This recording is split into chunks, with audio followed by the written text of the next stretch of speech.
The completion of the Kuppersmith Project is only weeks away, but there's still an amazingly long list of jobs to be done. Just like your house. Stick around. Watching us tackle our list might just help you with yours.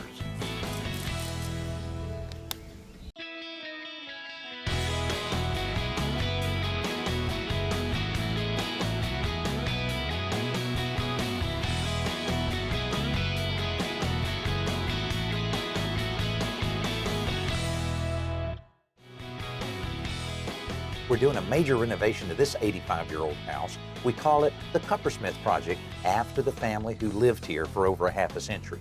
But families today have slightly different needs than they did back then, so we've made some changes to accommodate a modern lifestyle while we kept the character of this great old American Tudor. It's a little bigger, a lot more energy efficient, and the outside won't require constant maintenance to keep it looking good in the years ahead. One of the things we've added was a breezeway from the detached garage to the house. We've completed the steps for that last week, and now we need to cover the street side with lattice to give the backyard some privacy. The tricky part is figuring out how to trim out the lattice for a really finished look. It needs to be a 3/4 piece nailed on top of the... Take a piece of the cypress and rip you. But it really only needs to be on that side of it, right? No, I'd put it on both. Because if you just nail that like that, you're going to see all those. It's just not going to be finished. We're both trying to get to the same place. We just have to figure out how to get there together. I just think that there would look like something missing if you have a 2x4 right there and not anything under that, unless you went with that 2x4 there to there. That's what I thought about doing, was coming into here and then just setting it on top of this brick and bolt it to it, screw it to the concrete, and then up and back. That's the way to do it. Mark's first step is establishing the doorway through the lattice, because these posts are a key part of the framework that supports the lattice strips. So keep it square, keep it the same size as that door, swing it open this way, and then, but just build that in such a way that if you were standing here and you didn't really concentrate, you wouldn't know there was a door there. So you want all those things, whatever. Same way with that stuff, when you get it coming, all the way across. Those strips are the same cypress we've been using throughout the project, and the first pieces to go up are the horizontal ones. The upside of constructing a lattice screen this way is that the lines are consistent without the seams you would have if you used 4-foot by 8-foot panels. The downside is the time it takes to keep the spacing perfect and stapled all of these pieces. The vertical pieces come next. By starting in the middle with one that's perfectly plumb, they can work toward the edges to fill in the space. As these pieces go up, the guys are able to straighten out some of the bows and curves by pulling them into line before they are stapled. Just a hair, right there. Yeah, you're good. Since the spaces between strips are equal to the strips themselves, a piece of the lattice makes a perfect spacer for the installation of each new piece. Very good. Very good, Mike. Hey, we have only 3 more weeks before we have to have this project complete. That's when the guys from Better Homes and Gardens magazine and Renovation Style magazines will be here to photograph everything. It's got to be ready. So as soon as Mark completed all of the lattice work, the painters jumped right on it. And that's an important part of this, because once they finish spraying the lattice and painting these columns, they're pretty much complete with the exterior paint job. Now our focus is on getting all of the landscaping complete, and that starts with a ditch like that and all of the irrigation system going in. Pros like Dennis here will use a motorized trencher for this job, and truthfully, unless you're just a fan of blisters and backaches, it's the only way to go. You do, however, want to be sure that you know exactly what's underground before you start. We had the underground utilities marked before this project began, so there'd be no surprises when we excavated. Up close to the house, there's still a little shovel work to do, since the trencher won't fit in these close quarters, but that beats doing the whole thing by hand. While these guys continue trenching up the yard, let's check out Joe's simple solution for this week. Sometimes it seems like you spend more time setting up your tools for a project than actually completing the project itself. And that's especially true in working with a power miter saw. Homeowners will often set up the saw on the floor or on the ground, but then you have to work on your hands and knees, and that's very uncomfortable. In this case, this is a much better idea. I made an improvised work table out of extension ladder and a pair of sawhorses. And then I cut a piece of 1/2-inch plywood to fit underneath the saw, just to support the saw itself. Now, the nice thing about this rig is that it's 36 inches high, so it's nice and comfortable. And then to support the work itself, I simply made these. It's just a 1x pine board with a 2x4 on top. And this height is the exact same height as the saw table itself, so that when I slide the molding over, it holds up one end, so I don't have to hold it up at the saw itself. Now, in this case, I used a heavy-duty extension ladder, and you can see it provides plenty of support. But if you're using a lighter-duty ladder, you may find that it flexes and bounces a little bit. So in that case, I'd recommend putting either a third sawhorse underneath or just clamp a vertical 2x4, and then that'll make it nice and rigid. While the work outside the Kuppersmith project has been going fast and furious, it's been a little slow inside because the stain on the wood floors had to dry. Before the clear poly sealer goes on the floor, the tile man sneaks in to put up the glass tile backsplash behind the stove in the kitchen. This had to be done before Mark can install his cool contemporary Braun vent hood. Even though it's thoroughly modern, the hood blends beautifully with the traditional style of this kitchen. And once it's in, the refinishers are back to apply the sealer to the thoroughly traditional heart pine floors. Achieving that kind of balance has been a priority throughout this renovation. To do that with the floors, we had tons of recycled lumber milled into flooring so that it would match what was here. But often it's the smaller details that have the biggest impact on erasing the lines between old and new. One way we try to blend in the new construction part of this project with the original construction is to pick up just a few architectural features on the existing house and try to duplicate them on the new. Here's a great example. You can see right here by the front door, there's a little wing wall that the original brick masons created, and then somebody put a nice little cast stone accent right on top of it. So we thought that would be perfect if we were able to do something very similar in a couple parts of the new areas that we've added on. Now, this is the large master bedroom bathroom addition we have here, and what we did is we had our brick masons create a little wing wall here in conjunction with our fence, and then I challenged my buddy Mark here to reproduce the cast stone piece. Wasn't a big deal, huh? Nah, the first one I ever done, but it wasn't that big of a deal. So you just drew a little template on the existing one there to get the profile. That's right, and then built a form and mixed up with some concrete and poured it in there and let it sit a couple of days, took it out of the form, and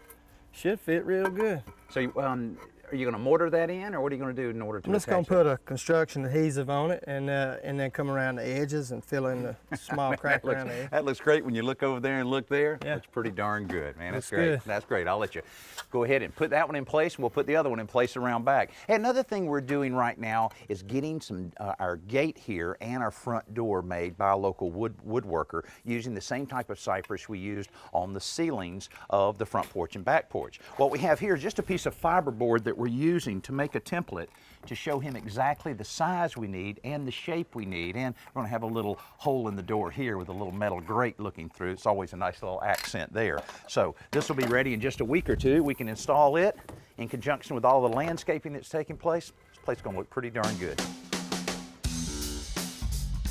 Foundation access doors are rarely considered by homeowners, but paying attention to these kind of what many people consider to be obscure details will really pay off. So after he primes this custom-built door, Mark paints it with the same brown paint used on the foundation vents elsewhere outside. Later, this door will allow access to recycling containers positioned under the kitchen. That's because earlier in the project, Mark built a recycling chute into one of the kitchen cabinets. By running PVC pipe through the narrow cabinet and down into the crawl space, we've made recycling convenient without tying up a lot of storage space in the kitchen to do it. That's a practical green solution, and we're trying to achieve a similar effect with the irrigation system that's going in right now. This is the start of a well laid out irrigation system, and the way that you really should design a system is instead of just having 2 or 3 heads that would cover the entire backyard in a case like this, you have multiple heads that concentrate on a much smaller area. That means a lot less evaporation, a lot less use of water, and a better overall job in keeping all the plants and lawn nice and healthy. You know, now that we've gotten it to this point, it's kind of hard to remember what it looked like before we started this project, but I do remember remember, a big stand of bamboo right in here, and I can even see a few pieces of the bamboo still over on the neighbor's side of the fence. I also remember everything was so overgrown, it just didn't look very healthy or very attractive at all. But once all of this complete, that's going to change a lot. But first, our irrigation guys have to complete all of their work. With all of the trenching complete, the next step for these guys is running hundreds of feet of PVC pipe to deliver the water. The individual sprinkler heads attached to the main supply lines through a short piece of flexible pipe. This allows more precise placement of each fixture and prevents the main line from being damaged if one of the heads should happen to get hit or broken by lawn equipment. The lines for each of these zones come together in a manifold where the flow to each zone is controlled by a valve, which is operated by a low voltage signal from the system control panel. While these guys keep sorting out the spaghetti of plastic pipe, let's check in with Jody for this week's Best New Product. You know, I like hanging plants, but to be honest, they're difficult to keep watered because they're surrounded all the time with air and the water evaporates out of the soil. Well, I tell you what, those smart folks over at Miracle-Gro have come up with a good solution. Now, this is water storing crystals, and when you mix these with the soil, what they do is they will absorb water to twice their size, if not more, and then they store that water and then release it back into the soil over time. So what does this do? Well, this helps eliminate the use of a lot of water to keep your plants watered. It can help reduce overwatering, underwatering, and if you live in areas where, say, the climate is prone to drought or high heats, this helps keep water in the soil. So this really helps eliminate a lot of those problems if you, like me, have a hard time watering your plants.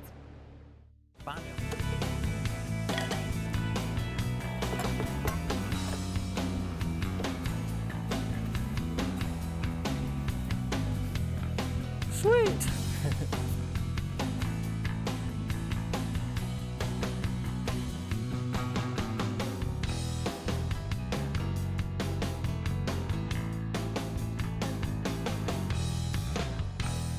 There's lots of activity outside, and that includes more than a few deliveries, one of which includes the materials we need to customize this family-friendly garage.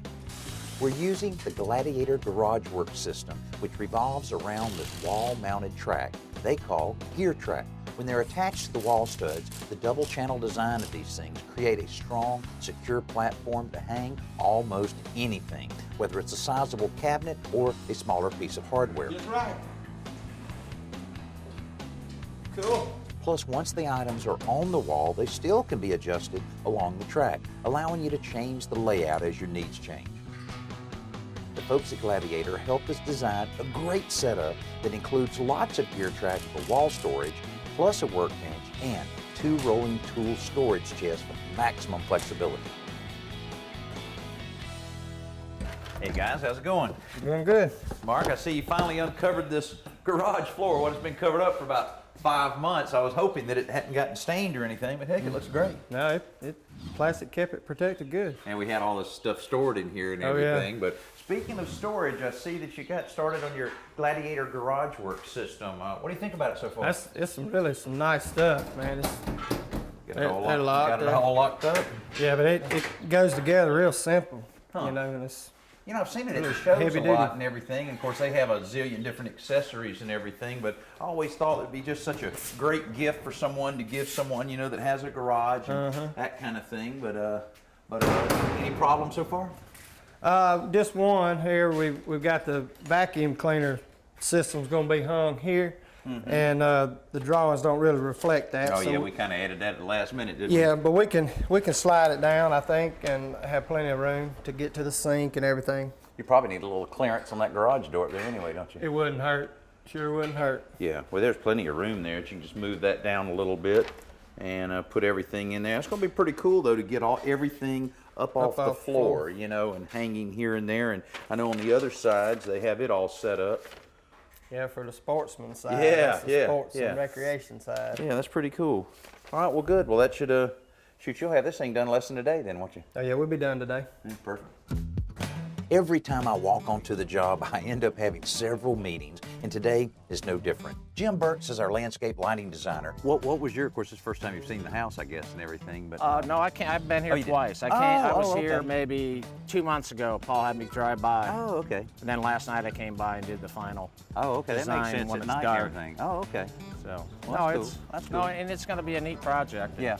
He's here to help us figure out how to make the Kuppersmith home look as good after dark as it does during the daylight hours. What we're thinking is washing the front. We're going to have some smaller fixtures on the post here. We're going to be picking up the front, you know, the white stucco part. Right.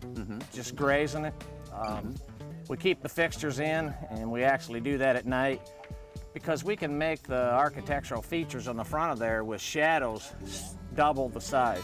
Oh, I see. Yeah. And if we would come out and wash it hard from the front, it makes it look like it's vinyl. I got you. Now, see, this is one of the parts I've been looking forward to because, I mean, you go buy a house, Yeah. no matter how much someone put into it, you go, yeah. Or you go buy a house and you go, Yeah. whoa. You know, without the little solar things or the what's the yeah. brand? Malibu. You Yeah, know, no, like that's little right. Things like that. You know, you can So tell what we someone. like to do is have anybody that drives by notice the property and say, wow, look at that property, and not notice the lights. Yeah. There's still lots of work to be done before Jim's guys get here in a week or so. And most of that will revolve around greening this place up with irrigation and landscaping. Speaking of green, it's time for Thinking Green.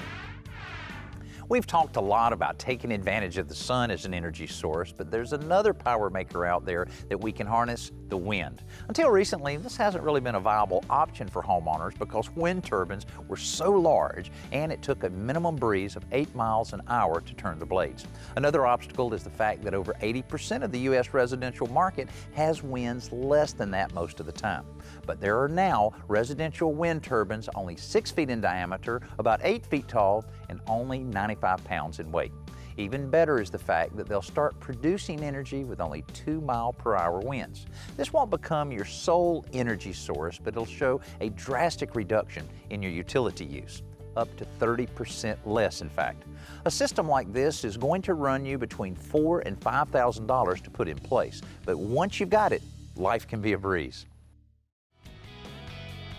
The renovation of the Kuppersmith home is an enormous project, but most of the changes here have come in small doses, just like they do at your house. This week, we've looked at a number of those small projects that make a big impact. So, whether you're contemplating adding an irrigation system, a lattice privacy screen, or some unique architectural element, don't underestimate the value of its effect on improving your home.